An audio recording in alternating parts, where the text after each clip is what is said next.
ان کو F6 اسلام آباد سے جو ہے وہ گرفتار کیا گیا ہے. یہ وہی ہیں جنہوں نے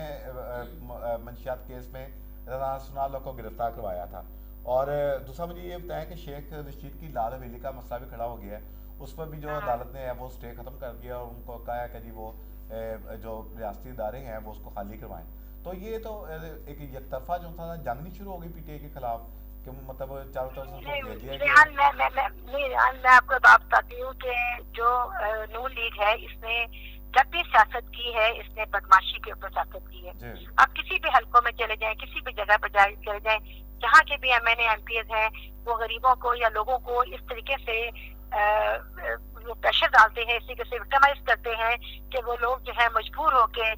نون لیگ کو ووٹ ڈالتے ہیں. یہی بات یہ ابھی یہ کر رہے ہیں کہ یہ ہر اس بندے کو پریشر دیں گے تاکہ اس کو دیکھ کے ایک عام انسان جو ہے اس میں خوف پیدا ہو, ایک عام انسان جو ہے وہ ڈرے باہر نکلنے سے, وہ ڈرے عمران خان کا نام لینے سے. یہ ان لوگوں کی ضلالت ہے. آپ نہیں سمجھتے ان لوگوں کی فکر کو. ان لوگوں کو پتا ہے کہ ایک عام انسان جو ہے وہ اب ان کو ووٹ نہیں ڈالے گا. یہ اس طرح کے ہٹ کنڈے کر کے عوام کو, کیونکہ میڈیا ہائی لائٹ ہوتی ہے نا جب آپ ایک بڑے بندے کو پکڑتے ہیں یا ایک بڑے بندے کے اوپر بات ہوتی ہے تو عوام اسی کو دیکھتی ہے کہ یار اگر اس پہ یہ ہو رہا ہے تو ہم تو گئے. تو میڈم آپ کب تک پاکستان میں جنرل الیکشن کو ہوتے دیکھ رہی ہیں؟ میری تو دعا ہے اللہ تعالیٰ کرے کہ جس طریقے سے خان صاحب کا سوچ ہے کہ ہمیں جلد از جلد جو ہے وہ ہمیں کروا لینے چاہیے الیکشن. انہیں 4-6 مہینوں میں ہمارے الیکشن ہو جانے لیکن چاہیے. اگر جس طرح آپ لوگوں نے میڈم آپ جس طرح الیکشن کمیشن کے خلاف آپ لوگ بول رہے ہیں, لگ تو اس طرح رہا ہے کہ آپ لوگوں کی طرف سے جس طرح کے بیانات آ رہے ہیں اس کو دیکھتے ہوئے لگ رہا ہے کہ الیکشن کمیشن پارٹی بنا ہوا ہے. تو اس الیکشن کمیشن کے نیچے اگر پنجاب اور کے پی اسمبلی کے اندر الیکشن ہوتے ہیں تو آپ لوگ اس الیکشن میں رنگنگ نہیں سمجھیں گے کہ ہوگی؟ نہیں, اس لیے کہ الیکشن کمیشن میں ایک بات بھی کروں گی آپ کے پاس ریاض کہ الیکشن کمیشن ایک ایسا ادارہ ہے, شفاف ادارہ ہے ہونا چاہیے جس میں کسی پارٹی کا بزنس کے لیے کسی کی طرف کی فیور نہیں ہونی چاہیے. لیکن مجھے یہ لگتا ہے کہ الیکشن کمیشن ابھی آپ نے رزلٹ دیکھا تھا, ہماری 10 جو سیٹوں پہ الیکشن ہوا ہے اس میں ہم نے کس طریقے سے اپنی سیٹیں نکالی ہیں, سب کچھ ہمارے خلاف الیکشن کمیشن تھا. لیکن پھر بھی ہم لوگوں نے اپنی سیٹیں جو ہے وہ نکالی. عوام کی آواز کو اب یہ الیکشن کمیشن بھی نہیں روک سکے گا. جی میڈم بہت شکریہ آپ کا ٹائم دینے کے لیے. جی بہت شکریہ, مہربانی.